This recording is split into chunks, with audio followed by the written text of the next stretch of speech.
Ladies and gentlemen, welcome back to MXGP Career Mode. My name is Ninjutsu Evolved and this is part 23.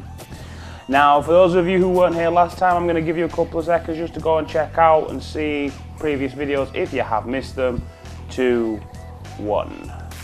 Okay, so last time out at Ernay in France, it was a good meeting, don't get me wrong. A second place and a third place finish in the two races.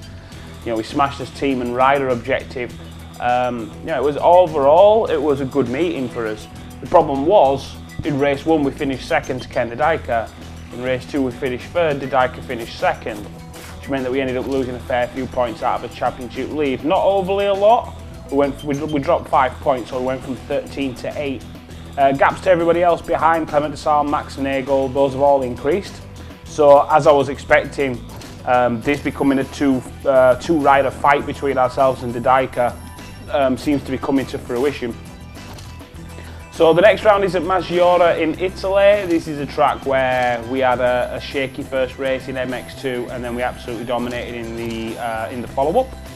So just a quick double check of the options: 3-lap races, only realistic AI difficulty, professional physics with the only assist being an automatic gearbox.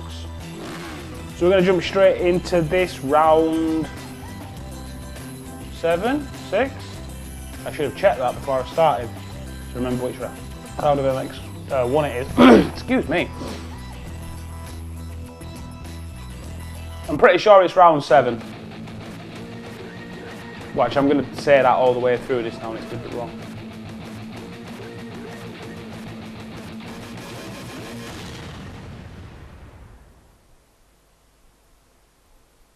And then I talk over the intro video like a tit. Oh, I don't know. No feeling 100% today, ladies and gentlemen. If you're wondering why my throat's a bit croaky, I do apologise. But what we're going to do is we're going to go out and we're going to get this done. No messing. So we go straight to track. We go straight to the outside when it comes to gate selection. And then we're ready to rock. The Italian Grand Prix, MX1, round number 7 of the MX1 World Championship, part 23 of MXGP Career Mode. After this we've reached the halfway point of this season, so let's go to work. Okay.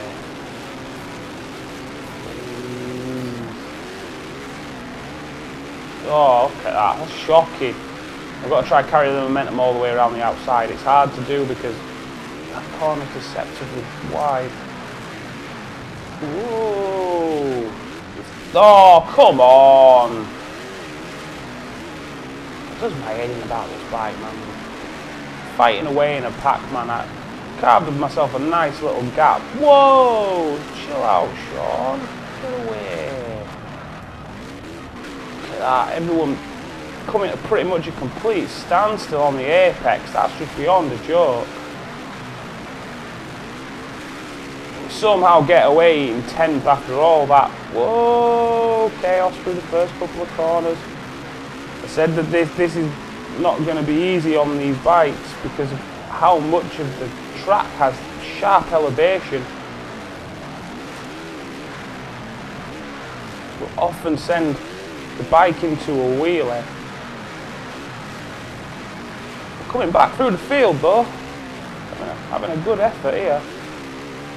Oh, cut too much. You, come on, it wasn't even like I meant to do. Oh.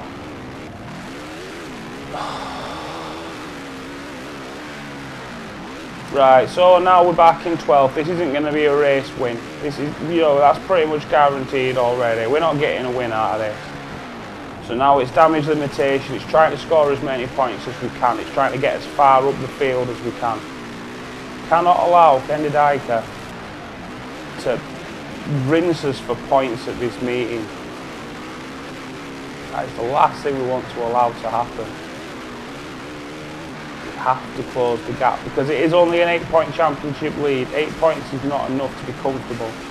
Didyka's battling away for the bottom step of the podium. As you can see, he's just been passed by Clement Desal for third.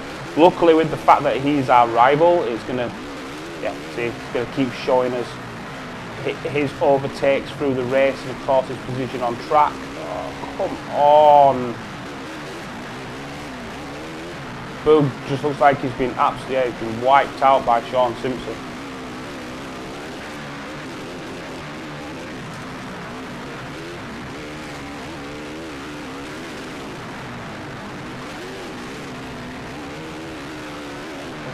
Try and close this gap.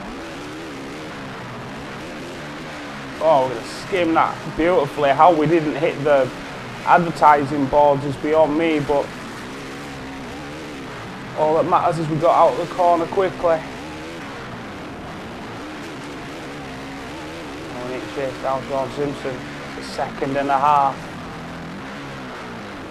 I reckon we can do him at the end of this lap. We just need to we'll get a better line through the corner than that. It's not going well. Fastest lap of the race at the minute is a 1:34.0. I think we're going to beat that. So we do a 33.7 up into 9th. So I mean, if we can get a top 10 finish, it's nowhere near the sort of position that we'd want to be in. But we need to try and score as many points as we can, knowing that the Diker is in front of us on the track and is battling for much higher paying positions. We have to push and try and catch these lot in front of us. See if we can't steal a couple more positions before the race ends. They're fighting away in front of us. Hopefully that's going to cause them to slow each other up.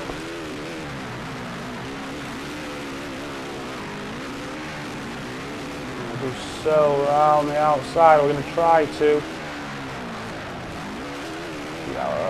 Done Philipparts. I think we've got the position done for him. Yes, we have. Next on track is Max Nagel. Try to stay close through these hairpins. Ooh, that's because we were trying too hard. Or we just all slowed each other up, so it means there's not going to be any further forward momentum. If we could take the Nagel and get the 6th place, I think that's going to be the best result we can have at this race. Oh, we've maybe got a run on him because he's going to check his speed before he hits his jump. We just need to cut. Whoa! Gary Brobyshev wins the race. We finish in 6th. Cairoli 2nd, Desal 3rd, the Diker 4th, so that's a good sign that Desal beat the Diker. We're only going to drop a few points to him. We lose 3 more points of his championship lead to the Diker, so his advantage coming into this second race is down to 5 points at the top of the standings. It's far from ideal for us, but we've got to make the most of what we've got. I swear to God, this cheap ass recording equipment that I've got. I do apologise. I've had so many issues with microphones, and the microphones I've been able to, you know, work around and get sorted out before I've begun recording. I've had issues with video as well. There was two videos which were pretty much entirely choppy the entire way through. I swear to God, man, this is doing my fucking boxing. Sorry, I do apologise for the swearing, but I'm trying to get the microphone in a good position and then it keeps falling off. Forget it, here we go. Race number 2, we're going to jump straight into this one. When I get this job done, I'm going to see. It's damage limitation. We need to try and finish as high as we can. We need to try and beat Kendi Diker. So here we go. Second race of the 7th round of the MX1 World Championship from Maggiora in Italy. And as usual, ladies and gentlemen, it is time to go to work. Come on. Give me a good start, give me a good start.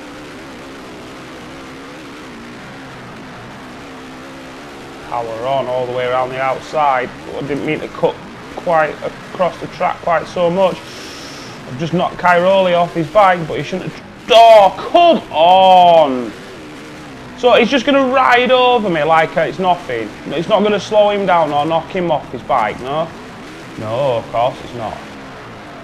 Stupid game. The disappointing thing with that, the very disappointing thing with that is anyone who's noticing at the start, it was Didaika who got the whole shot. I saw it. I didn't get a chance to announce it just because I was in the middle of battling. Move, Sean! Oh, you absolute bell. Ride into me, why don't you? I hate this opening lap on this track. Everybody's a dick.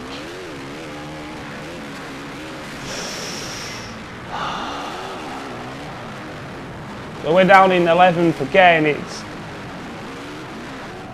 What? Oh, maybe not. Maybe we're down in 13th now. Oh yeah, because that's fair.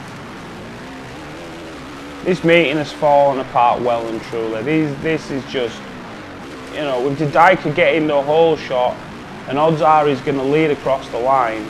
I'd be very surprised if he wasn't leading across the start-finish. I'm waiting for it to come up his second when he crossed the line at the end of that lap. So, you know, even though he's not leading, he's there or thereabouts. Oh, Cairoli, just land on top of me, why don't you, you silly bastard. But in finishing second, he's going to take a monumental number of points out of us. We need to get up into... But to maintain a championship lead, we need to get into the top 4. We're currently running down in 11th. You know, it's no easy task. Nice wide line through that hairpin though, that felt quicker than it has done on previous occasions. Starting to chop back up through this pack. Closing right back up again onto the back wheel of Simpson. Made sure we go went around the outside, around the right hand side of him. That, oh, come on. Try to go past him because when he comes up that little hill for some reason halfway up he just decides to slow down, and that's what messed us up on the first lap.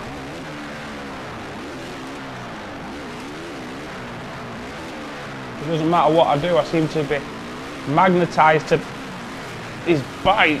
He needs to move out of the way. And try a dirty block pass. I've got exactly what I deserved there. Oh, come on. Yeah, this is even worse than race number 1, man. This is, at least when we came here in MX2, even though we had the bad first race, the second race we pretty much led throughout. We'd build a little gap and then fair enough, yeah, we'd drop the bike, but then we'd just build the little gap out again. Whereas here we are now in 11th. I need to get past Sean Simpson for one. I don't want to be the last. I don't want to be the slowest Yamaha. I don't want to be beaten by another Yamaha. I want to be the fastest Yamaha on track. And the fact that I'm one of the only Yamaha pretty much in the top 5 in the standings shows you how. Well, it shows you one of two things: either how badly scripted the game is, or just how amazing I am on this bike compared with the other Yamaha riders. So I'm trying to find something to big myself up now, but it's not really working because I should be beating these fools in front of me. People like Sean Simpson, I should be absolutely smashing him around this track.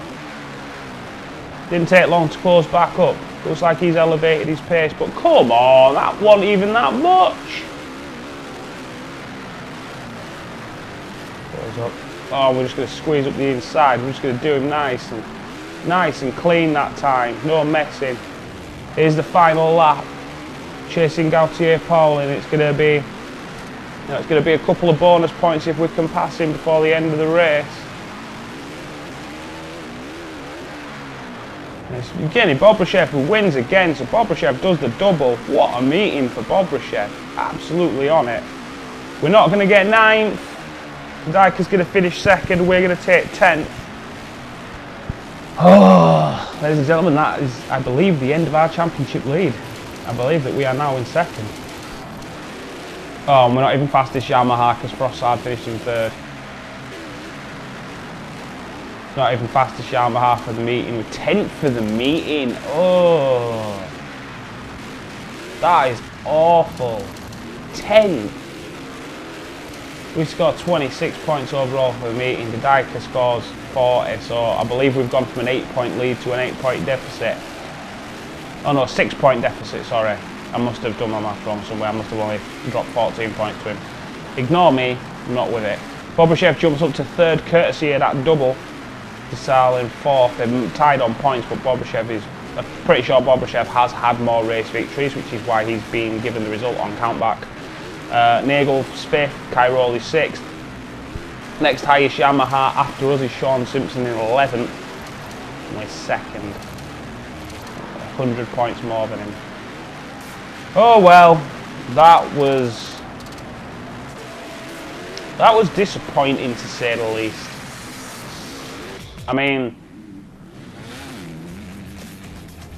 you know, it's not one of my strongest tracks, fair enough, but I mean, Maggiora, we had a decent race. We had at least one decent race there in MX2. Do you know what I mean? And it's just...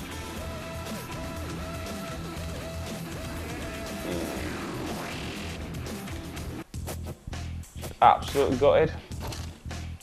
And then, oh... Ladies and gentlemen, I'm going to leave it there for now. That has been part 23 of MXGP Career Mode. I've been Ninjutsu Evolved. Thank you very much for watching.